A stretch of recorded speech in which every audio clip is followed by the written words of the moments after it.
Welcome to Rooster Radio, a broadcast dedicated to supporting and promoting local artists in the Gaston County and surrounding areas.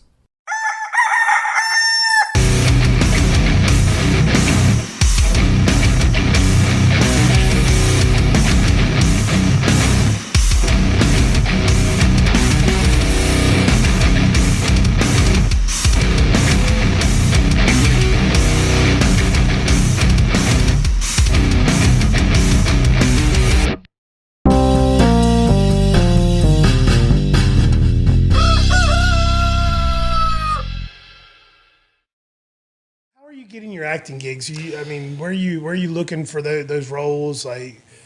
Because you do stay busy. Yeah, you look like you have Facebook. You do the research, who's hiring, and then honestly, the gig that I got this weekend, that was from being at Children's Theater. So at Children's Theater, they're always looking for new actors, and he knows I'm I'll talk to anybody as a inflatable toy soldier or a gingerbread man and walk around, do some stuff, say some one-liners, make people laugh.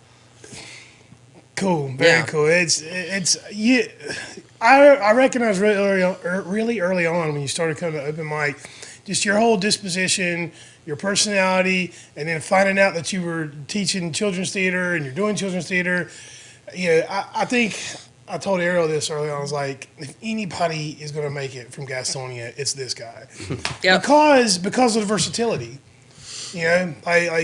Not most people don't realize that being kid friendly, there's so much money in that. Oh man, people pay so much for their children, it's not even funny. Yeah. Yep. So that's let's start right there, ladies and gentlemen. We're talking to Mr. Trace Casanova. Say, hey, Trace. What's up, everybody? Trace has a Christmas show coming up on Saturday, the 23rd of December. We're very excited. This is a family-friendly show. Bring the kids. I'm very excited for it. It's 2 days before Christmas. It's a great way to kind of get into the spirits right before the holiday. But Trace is not only an actor; he's a musician. He's a singer. Trace has got it all, man, and we love him here. He's a regular at our open mic. He's performed here a few times before. So talk about how you got started, because you're pretty young, and to be that young and be that talented, you had to have some sort of training, right? Yeah, right. So I picked up a guitar going into high school, and that music was my first love. I really wanted to get into music, but I remember getting up on, if I had a gig or I would just be playing for some people, I could feel my fingers shaking, and it's just so much. So I auditioned for the musical in 9th grade at Forest View High School. I did Annie, and I was FDR because good luck God I couldn't dance. They said, put that kid in a wheelchair. Just don't let him dance. So, I had my one-liner moments, and it was like a chance to get on stage and be in front of people, and I know what to say and I know what to sing, and it's just a chance to get those nerves out. Yep. And I kept doing that. That's when I got bit by the theater bug. My choreographer, Kelly, one of my best friends of the whole wide world, she's my drama mama. She got me into doing other Belmont Abbey. She got me into doing Belmont Abbey shows, and that was more experience doing theater and more chances to get in front of people. Music was my first love, though. I really did that. But just doing it over and over again, that's how I got where I am. So what happens after high school? So you're supposed to go to college and you get a degree and everything, but I didn't want to do that because I didn't like the school part of school. So I loved high school, though. I got elected for the class presidents, and I was doing the announcements in the morning. I'm naturally very theatrical. I was on the broadcasting team, did stuff like this, actually. And I was like, I want to do the art part. So I went to a school called AMDA, so the American Musical and Dramatic Academy, AMDA, where it's a conservatory. You just dance, sing, and act. That's all you do. So you learned how to dance? Thank God, because learned a two-step. That was all I could do. I don't know. I've seen you move around now. You're pretty good at it. I got some flow to me and some swagger. Got a regular Zach Morris here for all you old folk. Unfortunately, Trace did not get the memo to wear a red shirt today. Oh, yeah, I was. And I didn't get the memo to wear the Rooster shirt today. We just wanted to single you out. Red. Yeah, we missed the pattern. I went with Holiday because of your holiday show. Blue Christmas.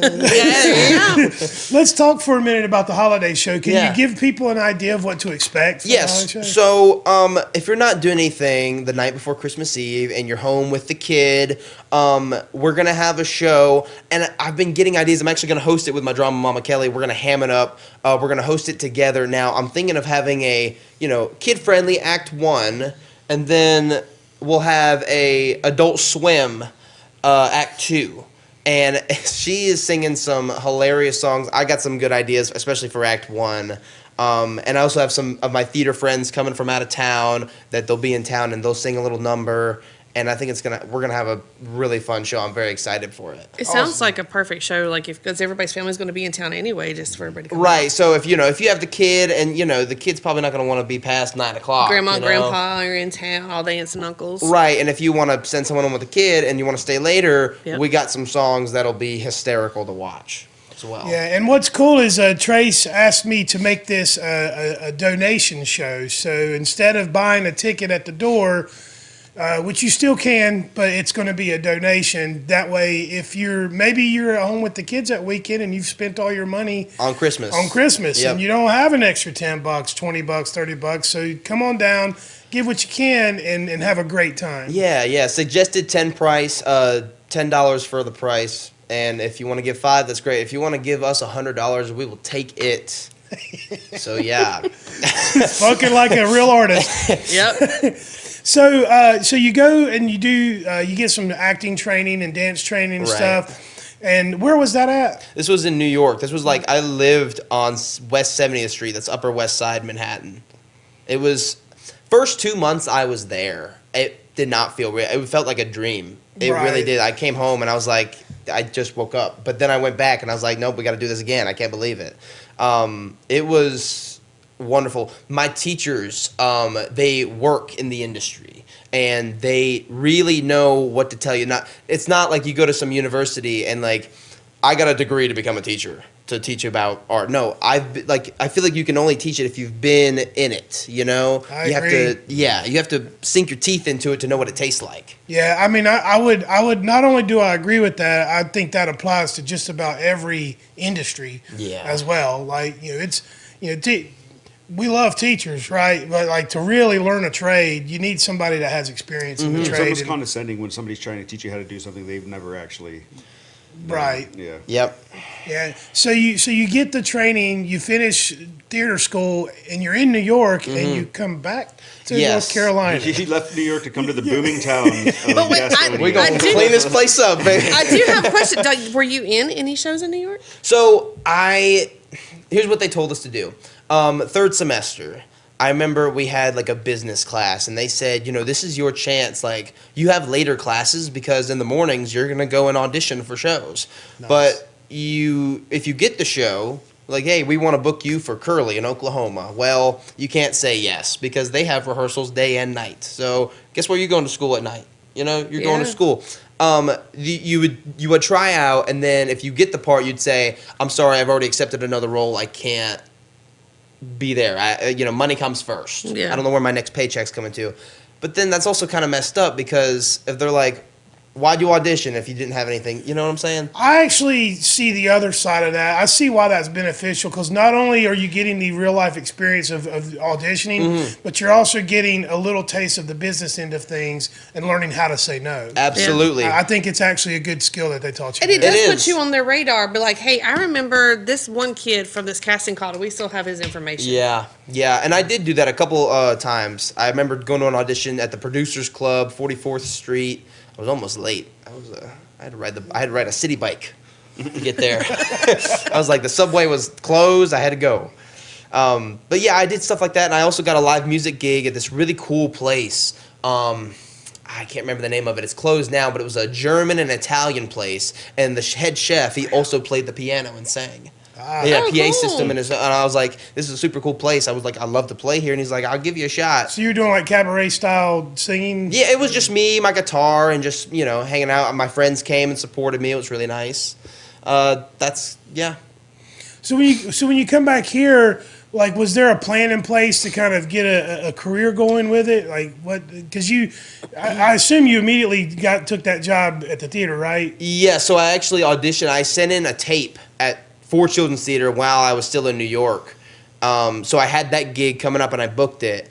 And so when I come back, that was what my thing was going to be. And plus, being up in New York for 2 years, you're going to be out of money. So you had to come back down here and make some money. And Children's Theater, they pay really well. And then eventually I did their season, and they got to see how I was. And then I went to their summer camps. And I got to actually be a director, too, which was really cool. Which, it's, for little kids, but still, you move here and say this. Great job, Nice. On some level, teaching kids has to be easier than directing adults, especially when you're young. Yeah, some adults still act like children, so it's not too different. Kind of what I'm saying. Now that you've taken on a directing role, like, do you want to do acting and singing first, or can you see yourself at some point kind of evolving into a director type?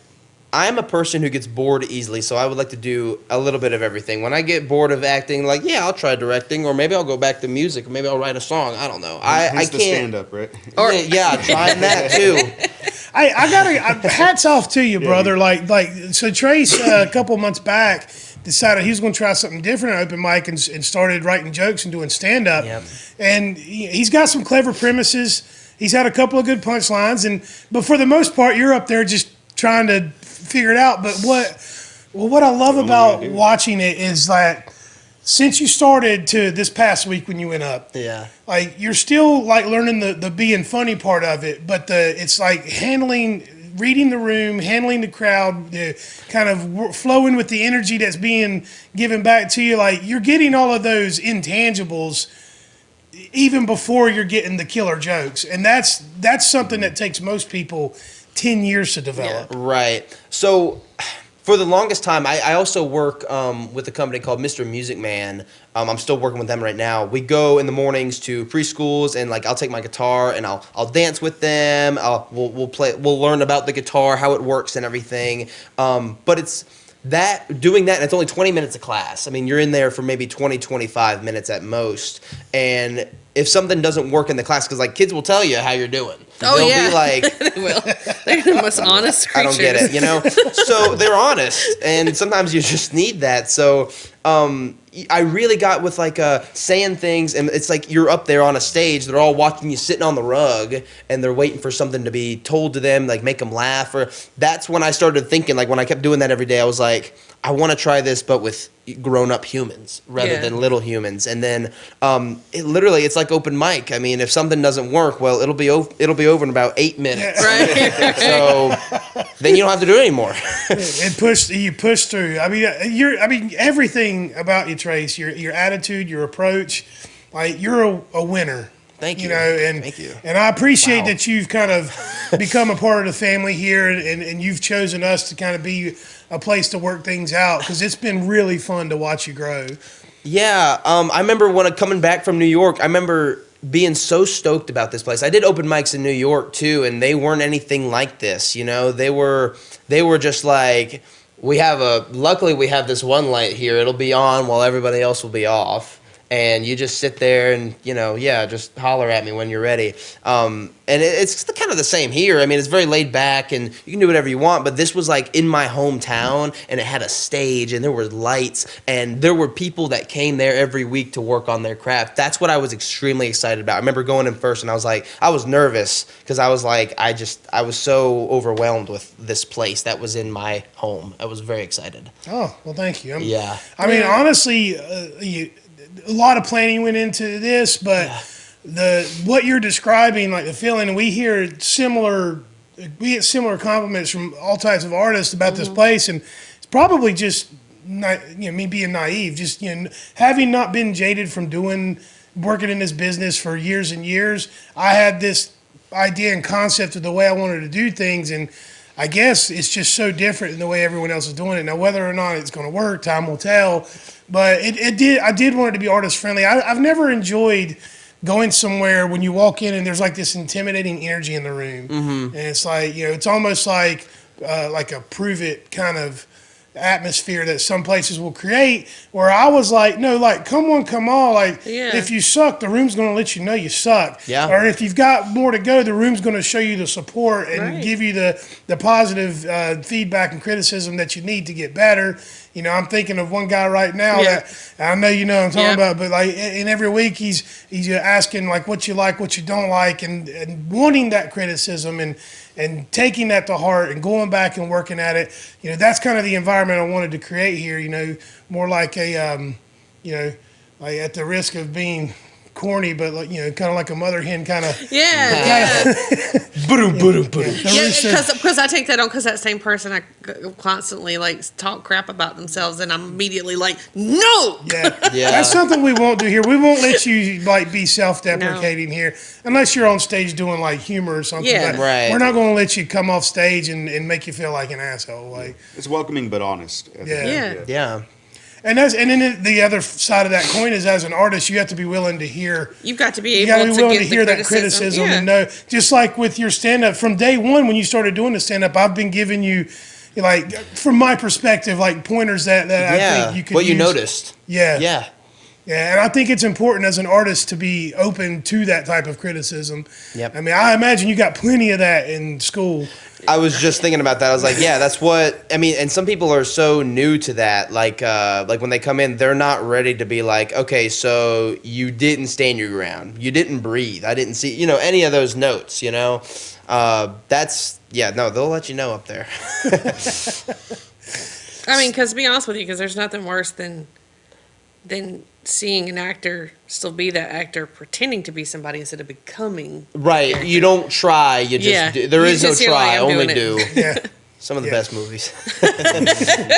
Are you? I mean, have you started to develop a style with acting? Like, do you gravitate towards certain types of roles, or do you want to go the method direction and be like a Daniel Day-Lewis type? I've tried that when I was in high school. I recently did Oklahoma. I was Curly, but I've done it once before, and I was the bad guy Judd, and he's like the farmhand, and he's like it's undertone that he's a murderer, Yeah. and that he's killed people, but he wants Lori. And I really tried to take on. I looked up method acting because I'm not that guy. I'm not a. I'd have a hard time believing you as a villain, man. Like, you would Right. take lots of like makeup and. I don't know. I don't know. You put a top hat I on don't and a know. curly I- mustache. Yes, you could definitely pull that Yeah. Western Over the villain off. top. I'm going to tie you to the nasty railroad man. tracks. He can pull that off. You can definitely pull, I would say, a villain from early 1900s. Oh, Before, like go 1900s and earlier, you could do that. That's cool. Modern day cool. villain, no. Well, so Modern day villain works at the bank. Or the Ted Bundy type. He could do that. He could pull off the Oh, serial yeah. killer. Unsuspecting. right, the handsome, charming, brilliant Yeah. genius. Keep going. Oh, you Really really? good You're just looking. gonna keep going. We could be here for a minute, folks. So I did actually when I did Judd, I was like, okay, he's a murderer. I could do him as a serial killer. Now I knew people don't see Trace as the bad guy. He's not Yeah. a bad guy. So I was like method acting, like how do I become this character? And I looked up a technique that I learned that I still use today. Give maybe 2 words to describe your character. And whenever you say a word, you kind of feel how it makes you feel, like happy. Oh, that's happy. Or sunshine. I like sunshine. It makes you feel good. For Judd, I picked broken and damaged. And those 2 words make you feel something, make you feel broken. They feel it. So I would go into the bathroom at school, and I'd turn off the lights, and I'd look in the mirror right before I'd go on, and I'd say, broken, damaged, broken, damaged, until I felt like the character. Okay. And so you that felt was- broken and damaged. So the kids would call it, Trace is judded up. Like, you don't want to talk to Trace anymore. Because I took it very seriously. That was the show I knew I wanted to do this. Now, at that point, how do you find yourself coming out of that character? Is it hard for you sometimes, especially like when it's a darker character? Yeah. The thing is, I think it like slowly crept in through like my daily life, like I was like naturally kind of more sad. Like you have to be very careful with it. I don't More do sad, it as, more negative. yeah, especially Yeah. with those kind of characters. I also didn't have a great girlfriend at the time. She sucked literally the life out of me. But but it also helped with the character too. Didn't yeah, no, I almost got a Bloomy for it. I almost did. So it was worth it. A Bloomy? You've done a lot. Tell me what a Bloomy is. Oh, a Bloomy, the Blumenthal in Yeah, Charlotte. that's I was like, I think this has to do with the okay, Blumenthal. okay. Yeah, so in high school they have like these awards, and you can be nominated for a Bloomy, and once you win a Bloomy, you go to the Jimmies and all that stuff. Okay. Yeah, that's what that is. So we talked a lot about theater. Have you done anything film-wise? No, I want to get into film. I feel very stage, and like stage is like that's my comfort zone. I would love to do more camera work. It's really hard because a lot of the people I go on Backstage. It's a website for actors to look for jobs, and they want we're filming in North Carolina. Send your demo reel, and a demo reel is stuff you've already done on camera. Mm-hmm. So how are you supposed to start when you ain't got nothing to Dude, showcase? let's get you know a what I'm saying? videographer in here on the 23rd, man. True that. Well, it's got to be like with like it's supposed to see how you look on camera. So Okay. it's got to be like in a setting, like in a set style. A performance reel is stuff on stage. Yeah. That is a perform. That's the difference between a demo reel and a performance reel. Have you tried, or do you know whether or not you have that ability to take all the over the top stuff and turn it off to do film and like TV film? Because a lot of the acting, especially now with all the different series and stuff out there, a lot of it's way more subtle. Like Yes, there's not a it lot is. of over the top unless you're doing these silly sitcoms where everyone makes fun of the white man. Like that's the only over the top acting there is left. So have you tried that at all? Yeah, I mean, I've done, I've made my own little skits on YouTube, just having fun with it, writing like little stories and acting them out. Or even your things for your advertisements for your shows. Right, my promos. Yeah. Yeah, I'd really just like whatever catches their eye and is like, I gotta come see that guy in a chicken suit or something like that. Yeah. I half expected you to show up like that today. People did, but I rented that thing and that got expensive after a while. But I'm not talking about just a chicken suit. Like Wednesday, you showed up in sheep pants. Right, I'm next animal. I'm gonna show up in is like It didn't some make pet, any like, sense some until he wings. got up There there. you It did, like he kept that close to the vest too, till he got up on stage, and it was like, oh, that's why he's wearing. Right. It's like, where's the costume, man? Commitment to the craft, man. I had nothing but respect for it. Man. Yeah. I love it. But I was like, when I walked in, I was like, is Trace wearing? You were like, yeah. Yeah. I didn't even get to finish. You were like, yeah. We kept calling him Mr. Tumnus. Yeah, I got a lot of Narnia. Yeah, I did. At the Christmas 5K I ran, and they were like, that's Tumnus walking around. Actually, next year, if you still have those and I you're will. still here and not taking off too far, Uh-huh. I might have to work on a Krampus outfit for you. Ooh, that would be Because good. all I need is a Santa coat and I can work on a mask.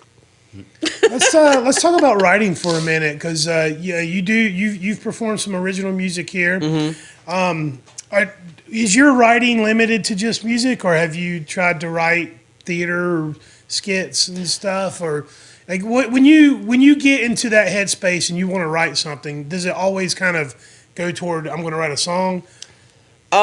Mostly yes. Mostly I'm a melody guy first. I'm like music and notes and instruments. I'm all that. When it comes to the words, I take a little more time because I want it. Like when I first started writing songs, it's just I get excited and I'm like, it was clever rather than like thinking about it. Like it was just like just random little blurts. And now I'm really taking my time to think on my words, and eventually I'm actually thinking about starting like a little web series of the Trying Too Hard. The Try Too Hard, and it was like the actor, and like you'd see like a couple versions of an actor trying too hard, because like that's the biggest note I got when I was in school, is like, you're trying too hard, take a moment, take a breath, don't push, and then it would be like the therapist that tries too hard or something like that, and I would be writing like the words of that skit, but mostly music is what I go to. Yeah, and he's got some great. Are you going to be performing any of your originals on the 23rd? Actually, I have a brand new original. Yes, it has something to do with the sheep pants. So they're not sheep pants. They're the But they Abominable do, but- Snowman. That's what it It is. looks like sheep. And too. recently, It does. I'm just saying. everybody, I get the sheepdog a little bit. Recently, I got asked at the administration building. They have administrative building. They have Savvy Sounds. You're going Yeah. on Savvy Sounds. So I've actually done an interview with them in August, and the episode hasn't come out yet. That'll drop soon. But they got me back to record a Christmas song. They said, okay, we have, you can do Deck the Halls or O Come Ye Faithful. You can do any traditional song, or you can make up your own. And I was like, I'm going to make up my own song. And having these pants, I was like, Opportunity taken. I'm going to make a song about the abominable snowman. And my original thought was I was going to be wearing these pants. And it was a story about how I acquired the pants. Everybody's like, how'd you get those pants? I'm like, okay, well, here's the story. I met a Yeti. He invited me to the cave. He was acting very nice. Psych, he traps me and he tries to eat me. Well, I take my crossbow and I shoot him in the throat. Now I wear him like a coat. Okay. And it's Yeti. about coming back home, going to the dry cleaners. I got a guy who doesn't ask questions. He washes the pants. And that was the story. And I told the guys at Savvy Sounds, I was like, can I sing my song about that? And he's like, maybe E for everyone, not M for mature. And I was like, okay. So I had to rewrite it about a really nice abominable Eddie the Yeti, about he gave me some pants and it was nice. But anyway, I recorded that. I recorded that the other day. And I was like, so the first time they're going to see me is in these pants. And he said, yeah, your episode will drop later in the year. And I was like, nice. They'll stay tuned, that's for sure. Very cool. I like what they're doing too over there, highlighting local artists and Yeah. stuff. Jade and I went on there a couple months back and did an episode with them. They've had a couple of artists that have performed here have been on Savvy Sounds. So Yeah. I like what they're doing. I'd like to see more of it, honestly. Yeah, I like. They're nice people. I like working with them. Yeah. And Gavin rather is a musician himself. So Yeah, he said he came here like the Wednesday before Thanksgiving. he was Yeah. here. Oh, Yeah. okay. Yeah, and I just missed him, so Yeah. hopefully I can see him here soon. Yeah. The community, baby. What's next, man? What you just finished Oklahoma? Mm-hmm. What are you working on next? What's the next thing we're going to see you in or trying to get into? Right, so I got some more Christmas gigs coming up. I'm actually going to play the big man himself in the chair. I'll get little kids Christmas lists. That'll be in Monroe. I know you're a little young for Santa Claus. I No, know. I'm honestly picturing you as like the young Santa from the animated stuff. I thought so too, but I'm like, if you put me in a little beard and like little rosy cheeks and a dotted nose, I'm a really cute Santa Claus. Okay. I'm super cute. I sent you a picture. Put that up. Put that up on there. Is that your okay? I'm super cute. It's adorable. It looks Harry great. is an adorable Santa Claus. I am. I'm adorable. So anyway, I'll be that this not next weekend, but the next. He's so And full of himself. I love it. He's not full of himself. He's confident, and I like it. Like I mean, like that little extra silliness Yeah. full of himself. so I take my career seriously, not myself. That's my motto. Yeah. What's coming up next for me? I just got the script for Pinocchio at Children's Theater Charlotte, and it's not your kid-friendly Pinocchio. It's not like the Darker. Disney. It's like the real stories they told in Italy to children to not misbehave. It's like, maybe Pinocchio goes off in a cart and you never see him again. It's like that's why you don't get in people's cars. Those kind of stories.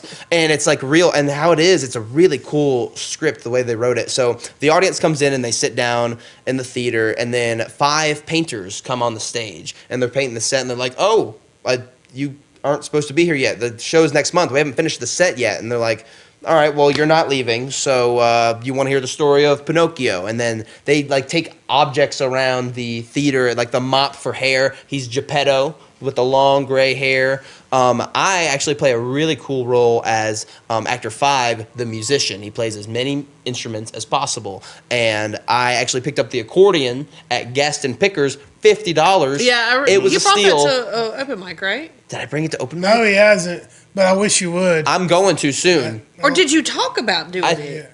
I I don't know, because because I remember having a conversation with About I would accordion. love to see with that. But you play accordion, or you just like fuck around with it?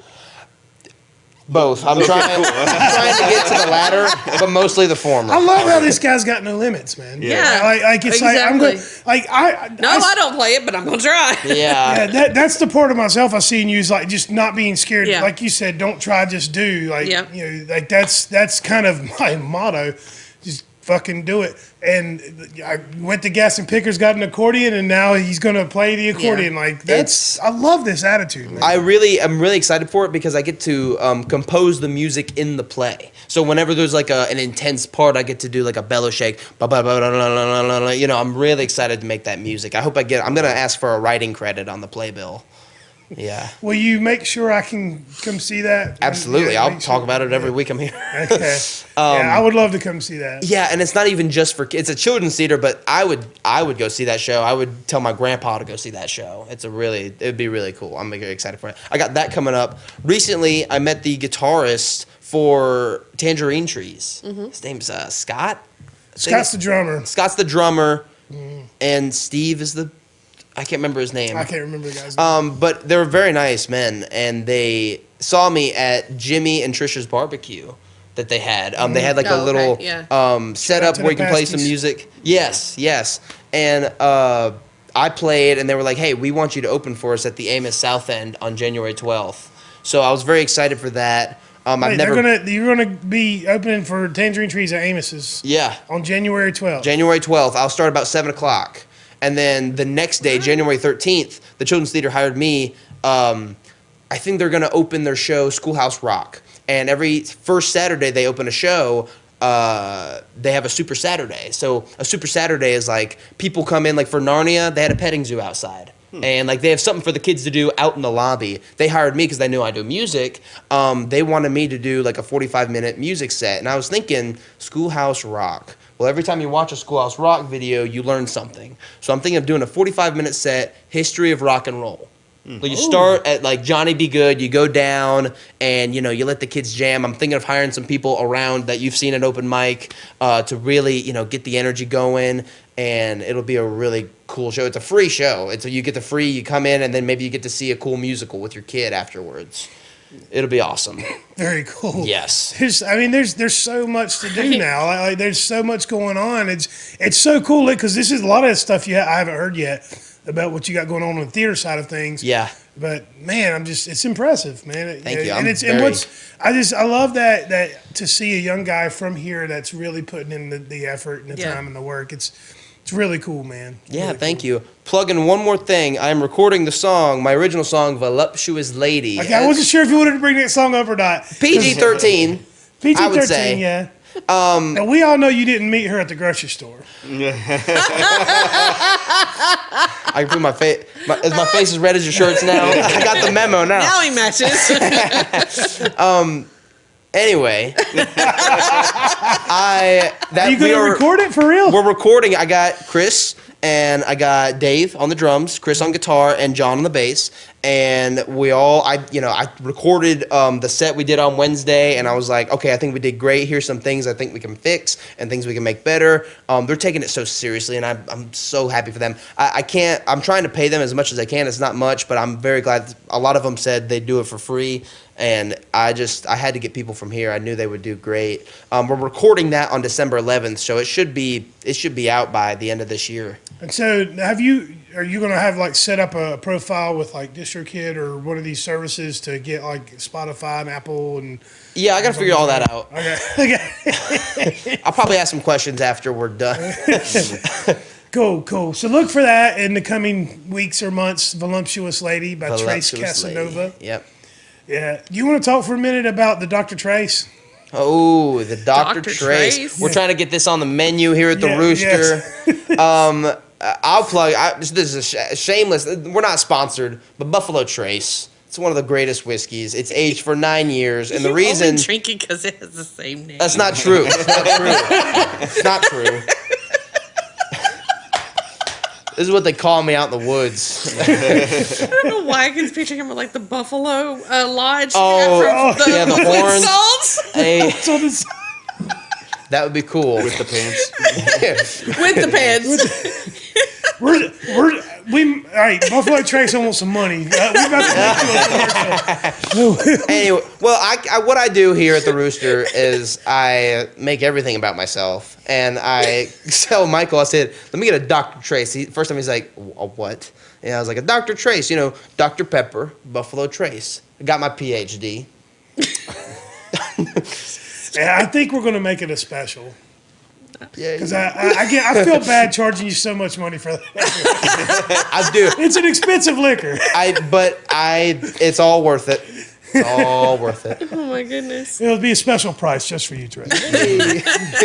Hidden key in the. If your name is Trace, it's a couple bucks off. Yeah, it is.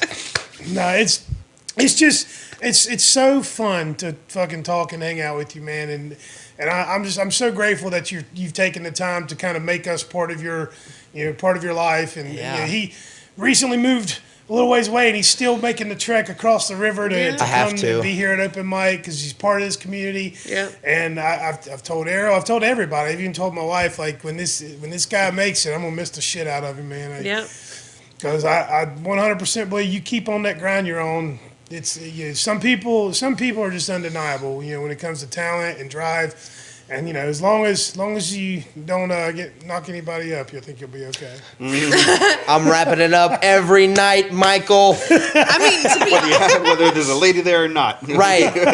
Whether she can have babies or not, I'm wrapping it up. Public service And cut. Before we head out of here, give everyone your handles, tell them where to find you, and anything else you want to plug away, and we'll wrap things up. We'll get out of here. Yeah, Trace Casanova on Facebook, Trace Casanova, I think 00 on Instagram. If it's a handsome fella with a blue shirt on, you found the right guy. Yeah, This, check if me you out. see this. If you see this guy right here, you'll see the right thing. Come check me out. I do stupid little funny promos, and they're silly. So, yeah. And if you're looking for someone to entertain your party, or if you want to Or hire him to a come play birthday your party. birthday party, bar mitzvah, do that. quinceañera, Funerals. I do funerals. If you're looking for some entertainment, give Trace a holler. He's so talented and he's so fun. Your kids' birthday parties, whatever. Yep. Whatever. Yeah, he's all around one of the most talented guys we see here on a regular basis. So thank you for doing this, and don't forget Saturday, December 23rd. It's a suggested $10 donation, but come bring the kids. If you don't have the kids, come by yourself. Bring a date, whatever. I promise you're going to have a good time.